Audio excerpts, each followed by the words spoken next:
రైతు రుణమాఫీపై వస్తున్న అసత్యపు ప్రచారాన్ని నమ్మొద్దని తెలంగాణ వ్యవసాయ శాఖ ప్రకటించింది.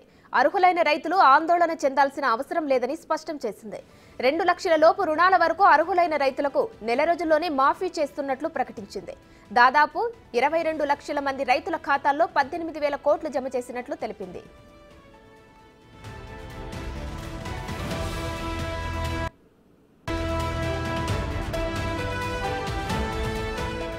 జూలై 18న లక్షలోపు, జూలై 30న లక్ష నుంచి లక్షన్నర లోపు రుణాలు మాఫీ చేసినట్లు గుర్తు చేసింది. ఆగస్టు 15న లక్షన్నర నుంచి 2 లక్షల లోపు రుణాలను మాఫీ చేసినట్లు పేర్కొంది. 31,000 కోట్లు కేటాయించిన ప్రభుత్వం 18,000 కోట్లతో సరిపెట్టిందని కొంతమంది చేస్తున్న అబద్ధపు ప్రచారాన్ని రైతులు నమ్మవద్దని రాష్ట్ర వ్యవసాయ శాఖ విజ్ఞప్తి చేసింది.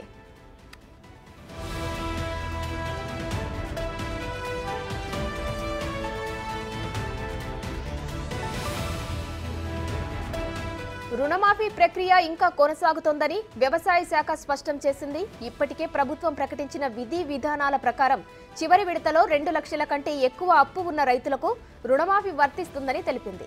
2 లక్షల కంటే అదనంగా ఉన్న డబ్బును బ్యాంకులో జమ చేస్తే ప్రభుత్వం 2 లక్షలు బ్యాంకులో జమ చేస్తుందని తెలిపింది. దీంతో 2 లక్షలకు పైగా అప్పున్న రైతులకు కూడా లబ్ధి చేకూరుతోందని వివరించింది.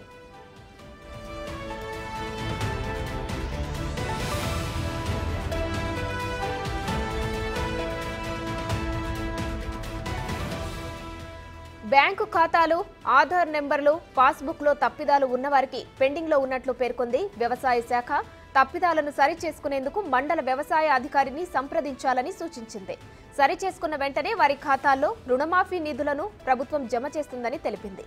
మరోవైపు బ్యాంకులో టెక్నికల్ కారణాలతో దాదాపు 22,000 ఖాతాల్లో వేసిన డబ్బులు వెనక్కి వచ్చాయని ఒక ప్రకటనలో తెలిపింది.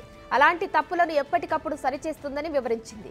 ఇప్పటికే 8,000 ఖాతాలకు తిరిగి డబ్బులు జమ చేసినట్లు స్పష్టం చేసింది. ఇక రుణమాఫీ పోర్టల్లోనే రైతు సమాచార పత్రంలో రుణమాఫీ వర్తిస్తుందా లేదా వర్తించకపోవడానికి కారణమేంటో స్పష్టంగా ఉంటుందని తెలిపింది.